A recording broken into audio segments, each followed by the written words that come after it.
कैसे हैं आप सब लोग? उम्मीद करती हूँ आप सब लोग अच्छे होंगे और अपनी लाइफ में बहुत बेहतर कुछ कर रहे होंगे।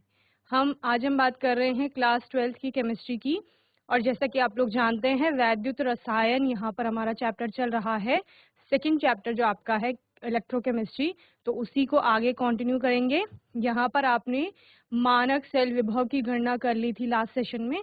आज के सेशन में बात करेंगे कि अगर आपके पास सेल विभव दिया गया है तो उससे आप अलग अलग इलेक्ट्रोडों के सेल विभव जो आएंगे वो कैसे, अलग अलग इलेक्ट्रोडों का जो विभव आएगा वो कैसे ज्ञात करेंगे। ओके, तो आइए चलते हैं स्मार्ट बोर्ड की ओर। इसकी मानक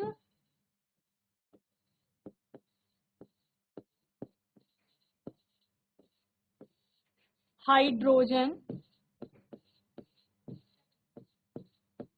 इलेक्ट्रोड की, जिसे स्टैंडर्ड हाइड्रोजन इलेक्ट्रोड भी कहा जाता है, यानी SHE इसको कहा जाएगा। ओके, होता क्या है यहाँ पर, जिसकी भी इलेक्ट्रोड आपको बनानी है उसका विलयन आप लेते हैं। किसकी इलेक्ट्रॉन बनानी है? जैसे नाम में लिखा गया है हाइड्रोजन, तो हाइड्रोजन की इलेक्ट्रोड आपको बनानी है। ठीक है, तो आप क्या करेंगे, हाइड्रोजन का विलयन ले लेंगे। ठीक है, तो हाइड्रोजन का विलयन हमने यहाँ पर ले लिया जो कि आपका है HCl। ठीक है, इसमें क्या ले लिया आपने, HCl ले लिया। क्लियर? अब आपको क्या करना होता है, उसमें उसी धातु की छड़ को डुबोना होता है। अब आप कहेंगे मैम हाइड्रोजन की इलेक्ट्रोड बनानी है, उसके लिए हम हाइड्रोजन की छड़ को डुबोएंगे, लेकिन हाइड्रोजन की छड़ बनेगी कैसे, क्योंकि वो तो गैसीय अवस्था में रहता है। गैस की छड़ तो नहीं बना सकते ना, तो क्या किया जाएगा, फिर हम यहाँ पर लेते हैं एक अक्रिय धातु आपकी जो कि है प्लेटिनम।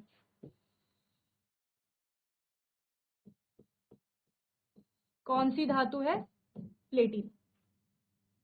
ठीक है, प्लेटिनम आप यहाँ पर ले लेते हैं। इसके बाहर से आप एक टेस्ट ट्यूब लगा देंगे।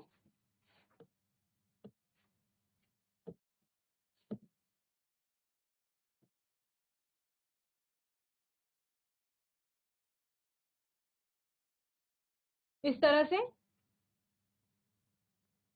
और यहां से जो मैंने ओपनिंग दी है बाहर से, यहां से आपका क्या की जाएगी, हाइड्रोजन गैस को प्रवाहित किया जाएगा। ठीक है, हाइड्रोजन गैस को यहां से अंदर डाला जाएगा। अब हाइड्रोजन क्या होगी, इस प्लेटिनम के ऊपर आ जाएगी, इस तरह से पूरी तरीके से आ गई।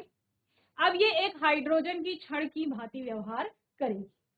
समझिए हुआ क्या यहाँ पर आपका, आपने HCl का सोल्यूशन लिया, क्योंकि आप कह रहे हो कि कोई भी हम जब इलेक्ट्रोड बना रहे हैं उसको बनाने के लिए उसी के विलयन में उसी धातु की छड़ को या तत्व की छड़ को डुबोना पड़ता है।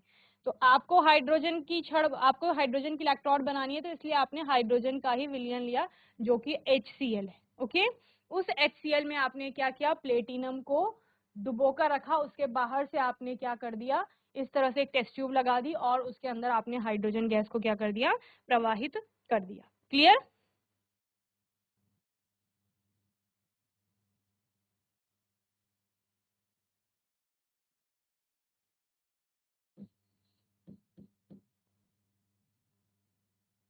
तो ये एक तरह से अब आपका किसका कार्य करेगी, इलेक्ट्रोड का कार्य करेगी। ओके, अब कौन सी इलेक्ट्रोड का काम करेगी इस पर ध्यान देना। यानी इलेक्ट्रोड तो आपकी दो है ना, जब आप सेल की बात कर रहे हो उसमें दो इलेक्ट्रोड थी आपकी, एक एनोड थी एक कैथोड थी। ये जो मानक हाइड्रोजन इलेक्ट्रोड है ये किसकी भांति कार्य करेगी, तो ये आपका दोनों की भांति कार्य करती है। ठीक है, इस इलेक्ट्रोड की प्रॉपर्टीज की बात करें अगर हम,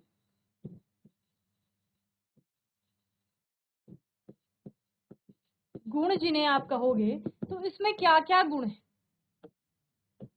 पहला गुण आपका है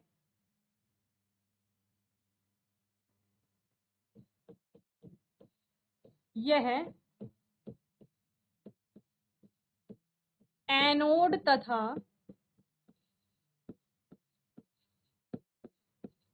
कैथोड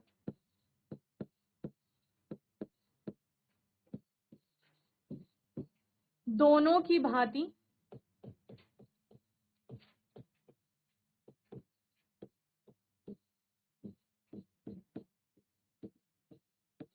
कार्य करती है। ठीक है, दोनों की भांति कार्य कर रही है, इसका मतलब है ये ऑक्सीडेशन भी दिखाएगी और रिडक्शन भी दिखाएगी, यानी ऑक्सीकरण भी होगा और रिडक्शन भी होगा। तो चलिए पहला देखते हैं, ऑक्सीकरण। जहां पर भी इलेक्ट्रॉनों का दान हो रहा है या इलेक्ट्रॉनों को डोनेट किया जा रहा है, वहां पर आपका ऑक्सीडेशन हो रहा है। तो आपके हाइड्रोजन क्या करता है, 2 इलेक्ट्रॉनों का दान करके 2H+ बना देता है, 2 इलेक्ट्रॉन इसने निकाल दिए। ठीक है, यहाँ पर क्या हो रहा है, ऑक्सीडेशन। ऑक्सीडेशन किस में होता है, एनोड पर होता है। क्लियर।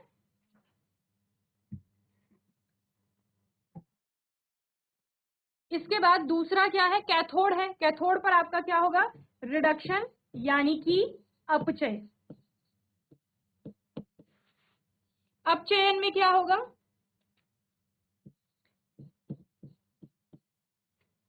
इलेक्ट्रॉनों को एक्सेप्ट किया जाएगा, 2H+, वो 2 इलेक्ट्रॉन मिलेंगे और वो क्या बनाएगा, आपका हाइड्रोजन का मॉलिक्यूल बनाएगा।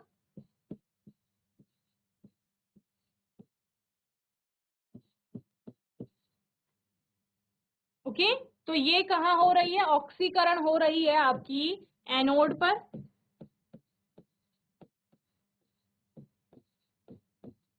और रिडक्शन हो रहा है कहाँ, कैथोड पर।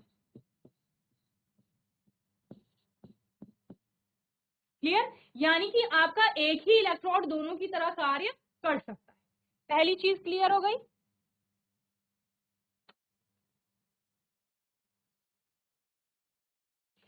अब हम तो बात किसकी कर रहे थे, हम बात कर रहे थे कि E0 कैथोड और E0 एनोड के मान को ज्ञात करने।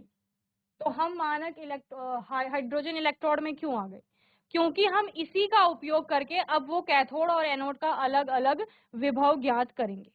क्लियर, वो कैसे करेंगे वो देखते हैं। दूसरी प्रॉपर्टी है आपकी यहाँ पर,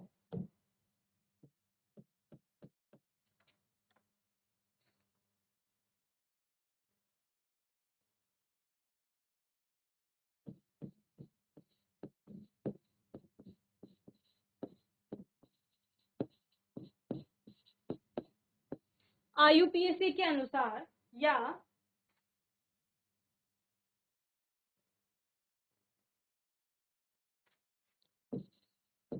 मानक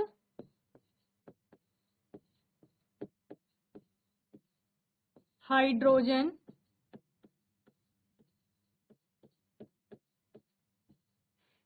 इलेक्ट्रोड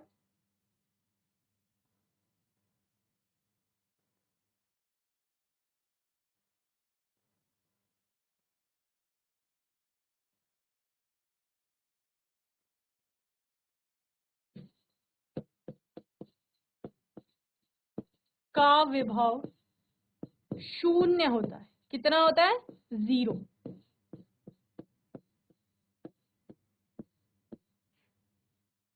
ओके, मानक हाइड्रोजन इलेक्ट्रोड का विभव कितना होता है, 0 होता है। ठीक है, तो अब आपके पास किस किस की वैल्यू आ जाएगी, E0 सेल की वैल्यू तो वो पहले ही दे रहा था। अब उसने क्या बोला कि एक इलेक्ट्रोड का और हमको विभव पता चल गया है जो 0 है।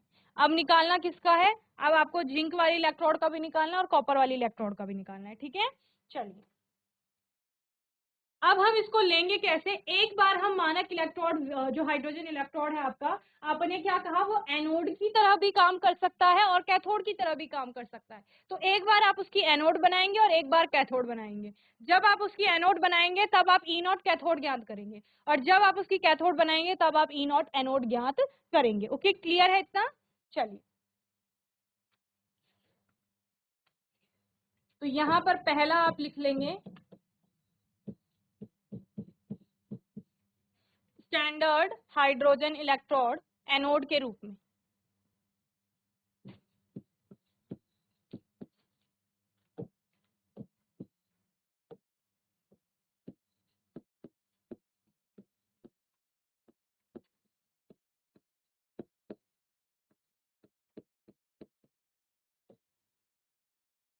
यानी इस पर क्या कराया जाएगा, इस पर कराया जाएगा ऑक्सीडेशन। ओके, चलिए बना लो सेल।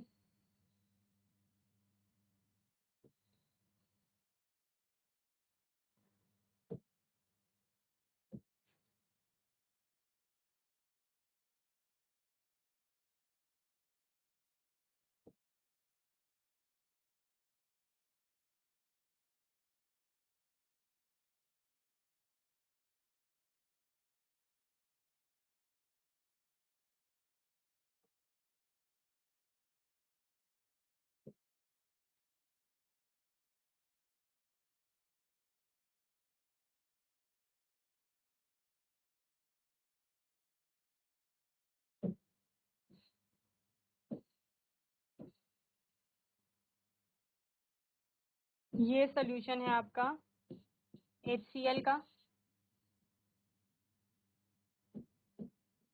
बताओ कैथोड की तरह कौन काम कर रहा था? कॉपर काम कर रही थी, ठीक है। तो ये आपकी कॉपर की छड़ है, ये सोल्यूशन है CuSO4 का, कॉपर सल्फेट का। क्लियर? चलिए, यहाँ से क्या प्रोवाइड की जाएगी? हाइड्रोजन गैस प्रोवाइड की जाएगी। ये सब कब हो रहा है? मानक परिस्थितियों में हो रहा है, यानी कि एक बार का प्रेशर है, 298 केल्विन टेम्परेचर है और 1 मोलर का आपका क्या है यहाँ पर सोल्यूशन। क्लियर हो गया? अभी क्या रह गया? सॉल्ट ब्रिज रह गया।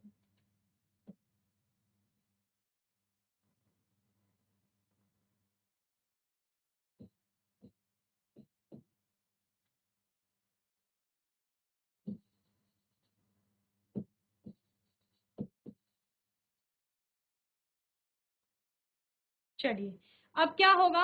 ये तो आपकी क्या हो गई? एनोड हो गई। ये क्या हो गई आपकी? कैथोड हो गई।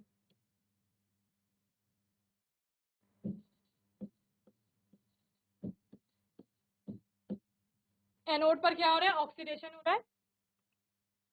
कैथोड पर आपका क्या हो रहा है? रिडक्शन हो रहा है, ठीक है। चलिए,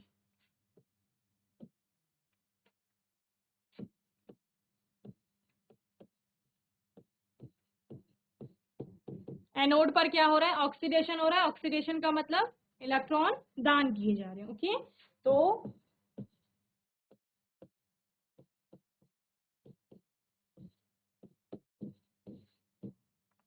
ये होगा एनोड पर ऑक्सीकरण।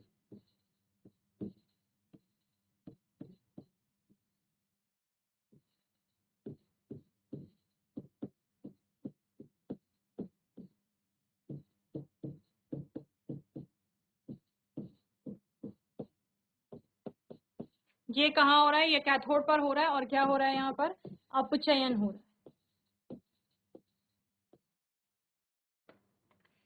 क्लियर है?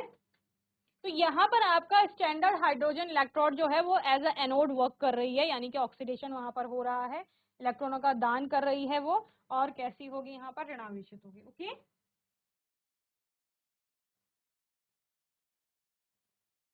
अब इसके लिए आप किसकी गणना करेंगे? आपको निकालना क्या था? ई नॉट कैथोड निकालना है ना आपको। तो E nought cell is equal to होता है E nought cathode minus E nought anode, ये होता है। और दोनों का आपको क्या लेना होता है? रिडक्शन पोटेंशियल लेना होता है, अपचयन विभव। E nought cell is equal to क्या हो जाएगा?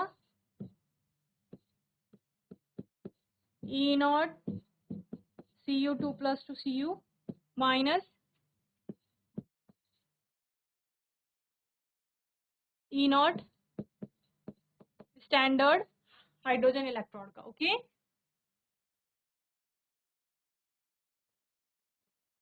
जहां पर आप लिख सकते हैं H plus two H2। Okay, इस तरह से।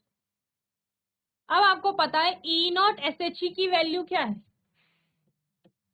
देखो, यहाँ पर मैंने डबल अंडरलाइन किया था कि इसका विभव कितना होगा? 0 होगा, यानी यहाँ पे ब्रैकेट में भी लिख लो E nought SHE is equal to 0। Clear? ये 0 हो गया। तो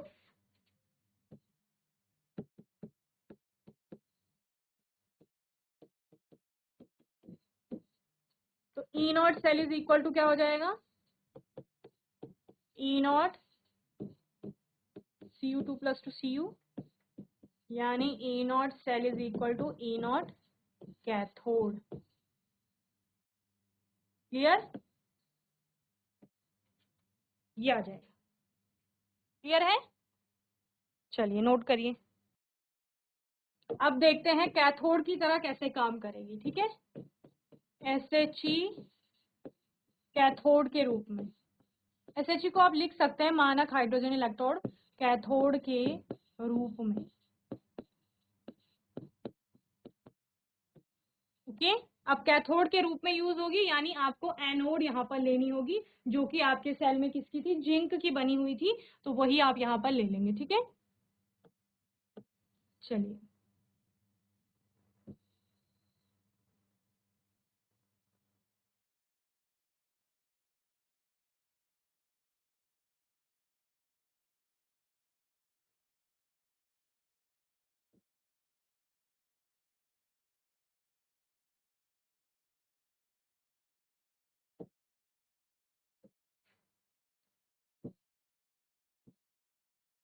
ये आपकी एनोड बनेगी, जिंक की है, जो जिंक की छड़ को जिंक के ही विलयन में डुबो कर रखेंगे, और यहाँ पर कैथोड आपकी कैथोड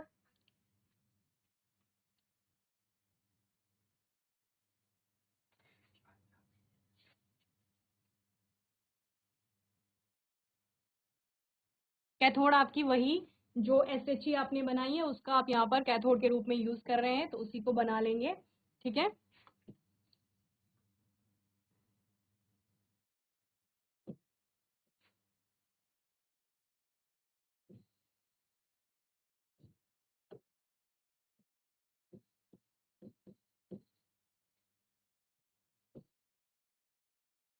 ये आपने HCl का सोल्यूशन ले लिया, यहाँ पर ZnSO4 का सोल्यूशन ले लेंगे। ओके,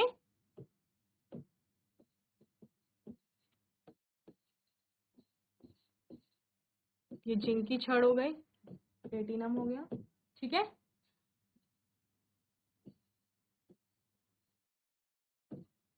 और एक सॉल्ट ब्रिज से इसको आप वैद्युत अपघट्यों को जोड़ लेंगे। ठीक है, ये क्या है, सॉल्ट ब्रिज, यानी कि लवण सेतु भी जिसे आप कहते हैं।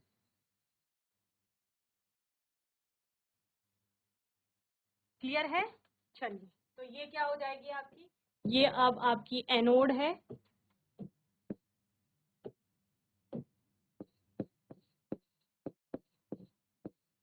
और ये क्या है, ये कैथोड के रूप में आपने यूज करनी है। तो एनोड पर ऑक्सीडेशन होगा और कैथोड पर क्या होगा, रिडक्शन होगा। क्लियर,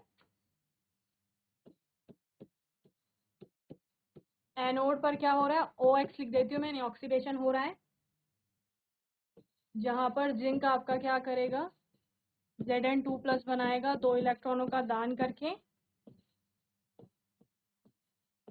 कैथोड पर आपका क्या हो रहा है, रिडक्शन हो रहा है, जहां पर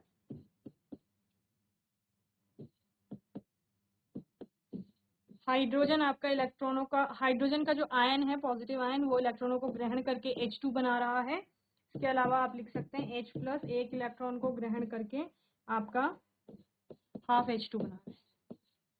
ठीक है, क्लियर है इतना। हमें निकालना क्या है, अब हमें E0 एनोड निकालना है।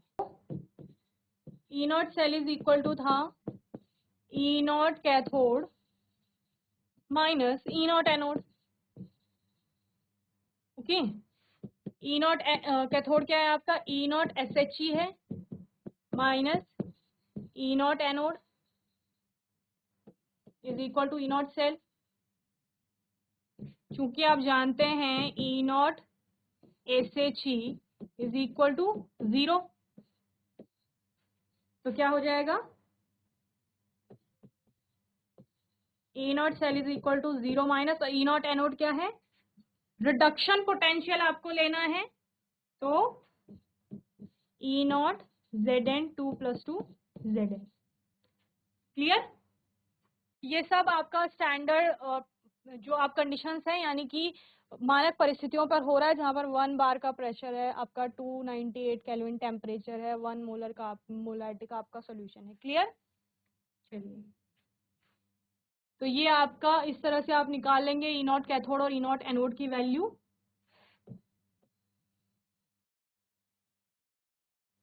आने वाले सेशन में हम लोग नर्स्ट इक्वेशन के बारे में पढ़ेंगे, ये आपके लिए होमवर्क में भी है, इसको एक बार घर से देख के भी आप लोग आ जाएंगे। ओके, चलिए, तो बच्चों मैं उम्मीद करती हूँ आज का सेशन आपको अच्छे से समझ में आया होगा। आज के सेशन में हमने स्टैंडर्ड हाइड्रोजन इलेक्ट्रोड का यूज़ करके E0 एनोड और E0 कैथोड को कैसे कैलकुलेट करेंगे वो सीखा यहाँ पर। यहाँ तक चैप्टर को अच्छे से रिवाइज कर लेंगे। आने वाले सेशन में जो इम्पोर्टेंट टॉपिक है इस चैप्टर का, नर्स्ट इक्वेशन, उसके बारे में हम लोग पढ़ेंगे। ओके, और तब तक के लिए आईसीटी वर्चुअल क्लासरूम से जुड़ने के लिए धन्यवाद।